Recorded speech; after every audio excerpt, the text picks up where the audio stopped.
Olá pessoal, vou fazer um vídeo sobre a Batalha de Poitiers, né?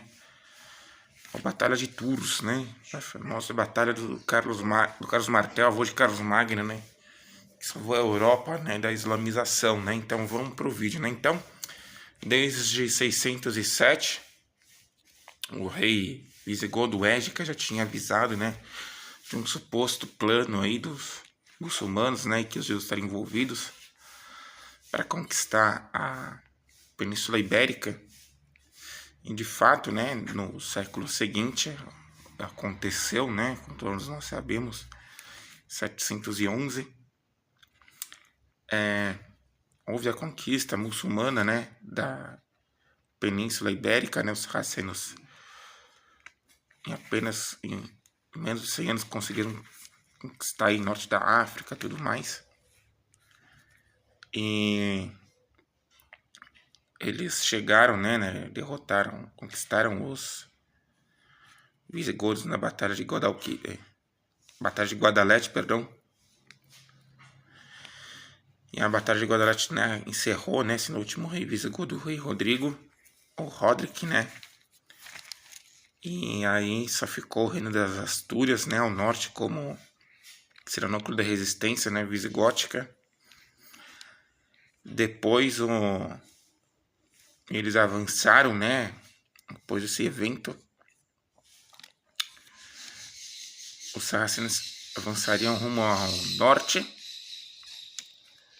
né, lembrando que foi liderado pelo Tariq.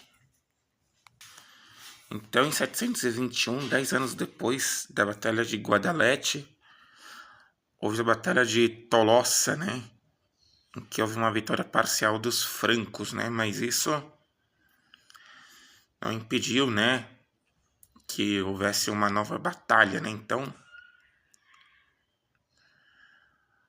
então no ano de 732, né, 10 de outubro de 732, né, o do Grande teria avisado, né, porque o Carlos Martel, ele basicamente era um mordomo, né. Lembrando que a palavra que eu uso, mordomo, aqui não é um garçom, né? Mordomo era uma espécie de primeiro-ministro entre os francos, né? Uma espécie de militar que tinha funções também de administrador palaciano. Então, né, não é... Porque a palavra mordomo, na verdade, ela deriva da expressão latina majordomus, ou o maior da casa, né? Então, que era um título, né? Depois que teve a época uma contextualização aqui, né? Os chamados reis indolentes, né? Dos francos. Esses mordomos, esses primeiros ministros, né? Os primeiros ministros que é chamados de mordomos, eles começaram a ganhar poder, né? Porque os reis francos começaram a delegar várias funções, né? Aos primeiros ministros, né? Aos mordomos, e aí eles começaram a ganhar mais poder, e um deles, né? Foi o Carlos Martel, né? O avô do futuro imperador Carlos Magno, né? Na época o Carlos Martel já tinha lá 42 anos, né? Ele nasceu em 690. Então ele juntou um grande exército, né? A chamada Batalha de Poitiers, ou Batalha de Tours, né? Não tem nada a ver com a Batalha de Poitiers da Guerra dos 100 Anos, né? Isso é uma outra guerra, né? Outra batalha, perdão, se foi outra batalha, com a Batalha de Tours, da Guerra dos 100 Anos, o Poitiers. E essa Batalha de Tours, né? Foi uma batalha decisiva, né? Porque chegou a ameaçar, né? A própria cristandade ainda no começo da Idade Média. Aí, quando houve, né, a famosa batalha, né, dizem, né, que na época o califado omíada, né, tivesse ganhado, ele podia ter islamizado, né, chegado até a Inglaterra, né, ou seja, a história da Europa pode ter sido diferente, né, talvez os europeus nunca tivessem chegado nas Américas, né, não sei, ou podia ser, as Américas por se tornado muçulmana, né, a história do ocidental pode ter sido completamente diferente do que foi, né. Da Inglaterra, né, que na época era habitada pelos anglo-saxões, podia ter sido aí dominada pelos muçulmanos, né, pelo califado omíada na época, né. Então, dizem que quando houve finalmente a batalha, né, quando a batalha lá de Tours, o Carlos Magno bateu tão forte, né, com que os francos usavam uma arma conhecida como francisca, né, que era um machado de arremesso, né. Eles bateram tão forte, né, batiam tão forte nos muçulmanos, né, nos racenos lá do Califado Omíada, que acabaram fugindo, né, aí ele ficou apelidado, né, o Carlos, como Carlos Martel, o Martelo, né, devido à força, né, a brutalidade como ele batia, né, nos muçulmanos, né.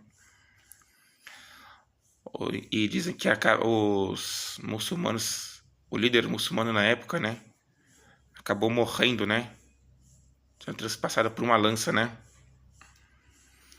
Nessa batalha acabou aí, eventualmente salvando a Europa, né.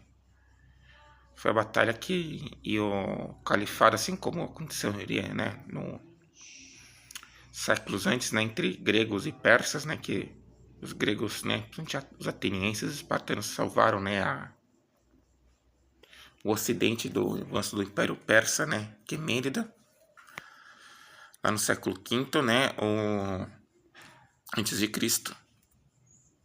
Nesse início do século VIII, de nossa era, os francos salvariam, né, a Europa mais uma vez do avanço dos muçulmanos, né. E aí os caras entraram em declínio, né, entrou em crise, né, o Califado Omíada depois disso, né, depois dessa vitória, né, e mais ou menos aí uns 9 anos depois, né, 10 anos depois, o Carlos Martel, perdão, iria falecer, né, 741 para ser mais preciso, né. Ele morreu, né, mas ele acabou aí salvando, né, a Europa, né.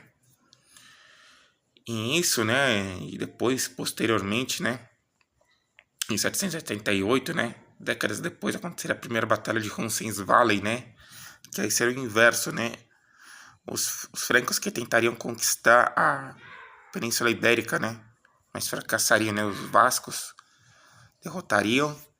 E depois a segunda batalha de Roncesvalles, de 824, 3 anos depois que o Carlos Magno morreu, né, também fracassariam os francos, né, mas eles acabariam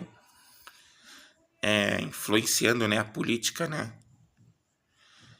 lá da Península Ibérica, né. E essa batalha foi realmente muito importante para salvar, né. Inclusive, né, as cruzadas que aconteceram no final do século XI, né, finalzinho de século XI, né, em 1096, que teve lá o Conselho de Clermont, lá, que teve as cruzadas, se os muçulmanos, né, se o Califado Omíada tivesse conquistado a Europa, provavelmente nunca teria acontecido, né, as cruzadas, e nem mesmo, né, como falei, a chegada do Colombo às Américas em 1492. Então, realmente, essa batalha alterou para sempre, né, o rumo da história, não só europeia, como do Ocidente, né. E foi graças à coragem, né, do Carlos Martel, né, o futuro avô aí do Carlos Magno, né,